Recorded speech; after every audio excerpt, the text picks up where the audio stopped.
في هذا العام من بين حوالي 800 ألف مسلم أموا البيت الحرام لأداء مناسك الحج من أقطار الأرض ومن كل فج عميق، سنكون مع 8 حجاج قطعوا 8,000 كيلومتر من باندونغ إلى مكة ليعيشوا أجمل أيام حياتهم لتحقيق حلم العمر.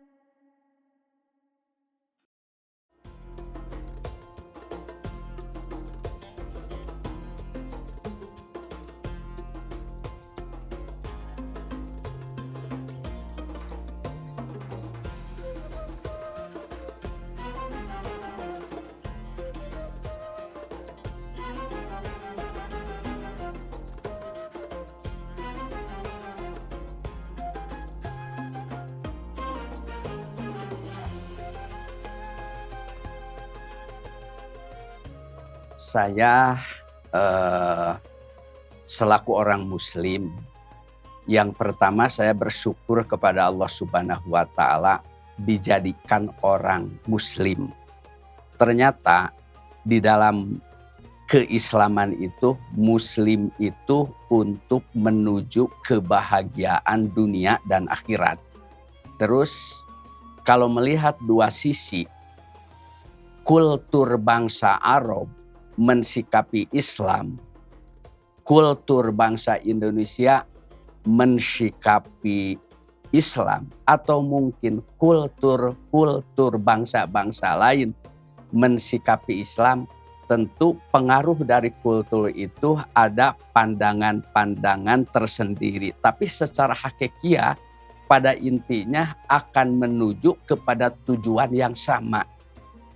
Begitulah kira-kira dari sisi itu. Jadi di Indonesia harus semangat. Jadi pada umumnya itu manusiawi ya. Kalau di kota Madinah orang semangat beribadah. Di Mekah semangat beribadah. Tapi pulang ke Indonesia ternyata berleha-leha. Itulah yang disebutkan ibadah terdiri dari 3 fase ya. Atau 3 item. Ada ibadah yang mabrur, ibadah yang makbul, ibadah yang mardud. Na'udzubillahi min dzalik. Kalau kita semangat ibadah di kota Mekah, semangat ibadah di kota Madinah, terbawa aromanya, terbawa motivasinya ke Indonesia atau ke negara-negara lain, itulah yang kualitas ibadah yang disebut mabrur oleh Allah Subhanahu wa Ta'ala. Mudah-mudahan kita semua sebagai rekan-rekan semuanya menemukan ibadah yang mabrur, sedekah yang mabrur, sholat yang mabrur, ibadah yang mabrur, dan ibadah-ibadah yang lain juga mabrur. Itulah tujuan pokok Islam, sehingga orang Islam itu sendiri mampu menemukan Tuhannya itu sendiri. Gitu begitu kira-kira sekilas.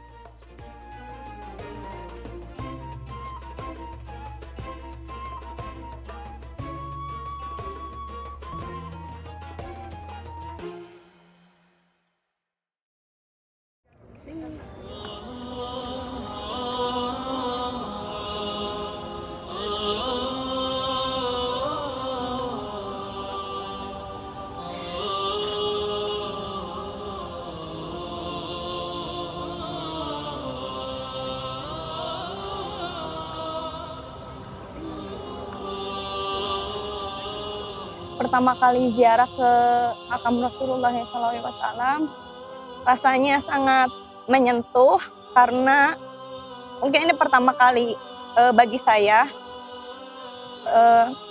yang biasanya mungkin dari kecil selalu didongengkan tentang nabi-nabi ataupun membaca buku risalah Rasulullah.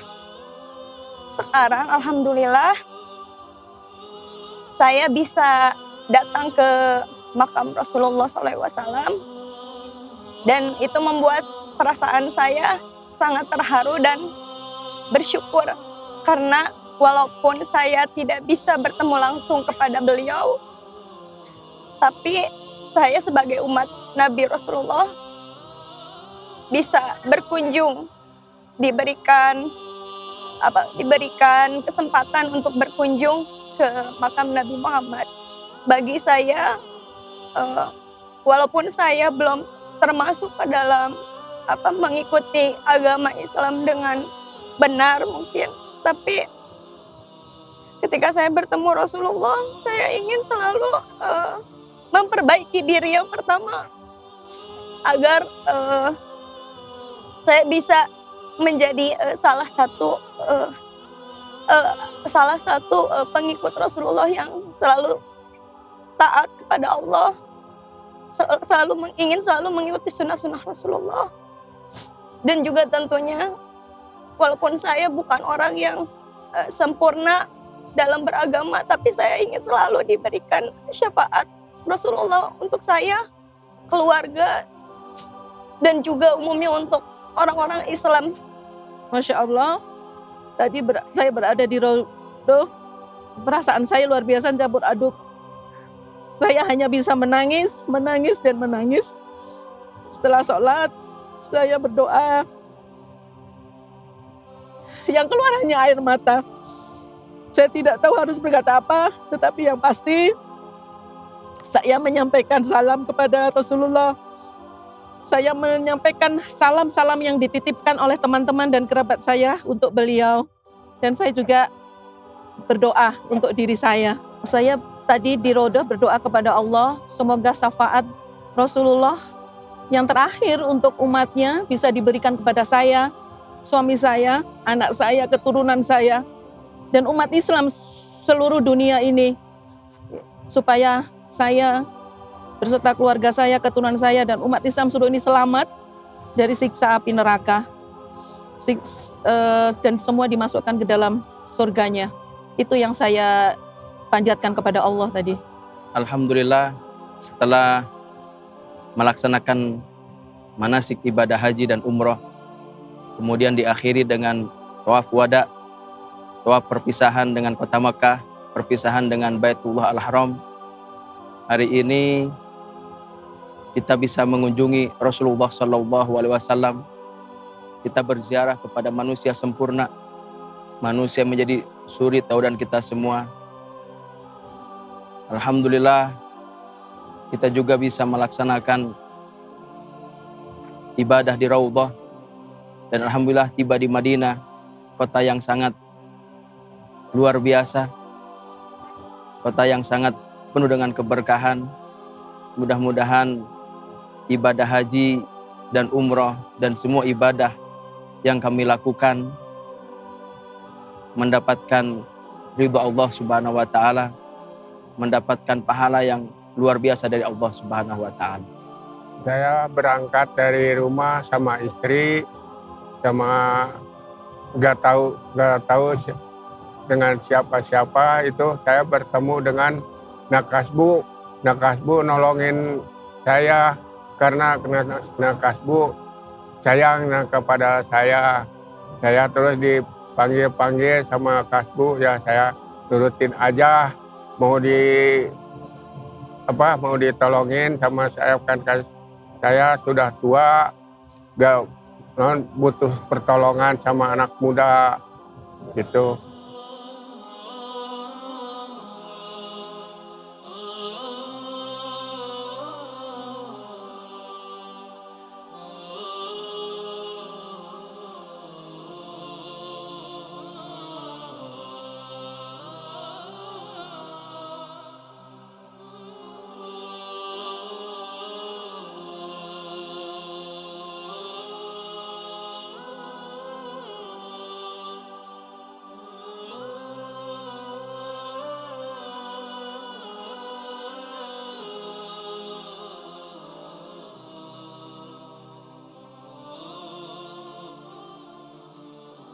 Alhamdulillah, tiba di Madinah, kota Rasulullah SAW, kota yang sangat indah, kota yang sangat luar biasa, kota yang sangat dicintai.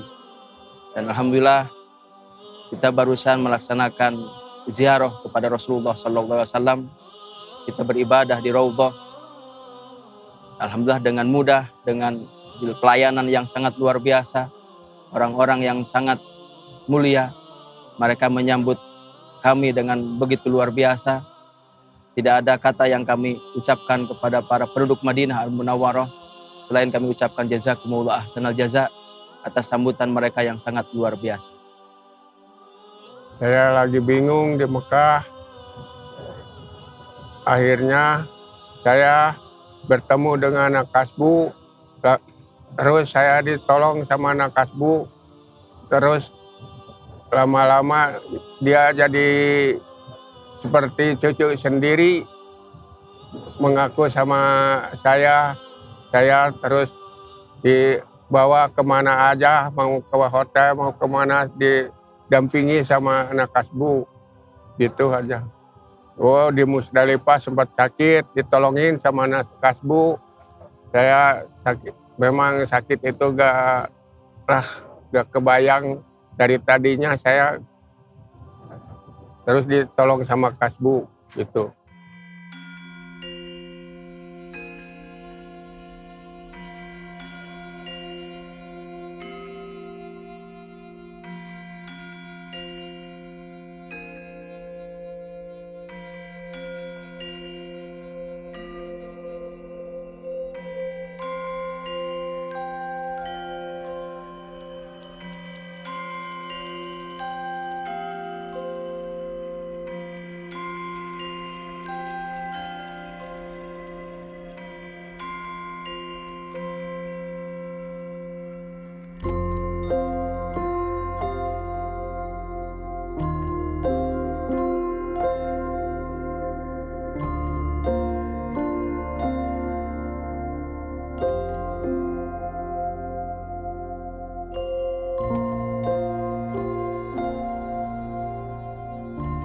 Banyak sekali momen yang menjadi suka duka atau senang, bahagia, tapi juga terkadang merasa sedih dan tidak nyaman ketika kita menjadi pembimbing ibadah haji. Ada hal-hal yang lucu yang ada di jemaah. Salah satu contohnya misalkan jemaah tiba-tiba bilang kepada kita, kenapa di Madinah ini sholat subuhnya 3 rakaat? Padahal ternyata itu bukan 3 rakaat. Karena biasanya terkadang pada hari Jum'ah di Madinah ini imam membaca surah sajdah atau surah sajdah, maka makmum menjadi ikut sujud. Dianjurkan untuk sujud tilawah. Nah, terkadang jemaah yang tidak paham mengira itu adalah 3 rakaat. Ada juga jemaah yang setiap ketemu dengan orang dia cium tangan, dia bersalaman. Ketika melihat orang Arab yang menggunakan jubah putih, memakai sorban, itu mereka cium tangan karena mereka mengira yang memakai jubah itu adalah ustadz. Karena biasanya di Indonesia yang memakai jubah itu atau memakai sorban rata-rata adalah seorang guru atau seorang ustadz. Nah, banyak hal-hal yang lucu yang kadang-kadang karena keluguan jemaah itu menjadi kebahagiaan atau kesenangan ketika kita membawa jemaah.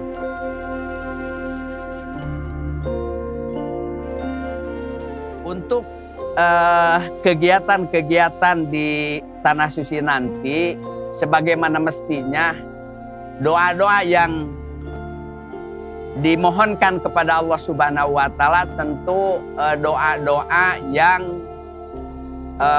sudah disunahkan oleh Rasulullah Sallallahu Alaihi Wasallam.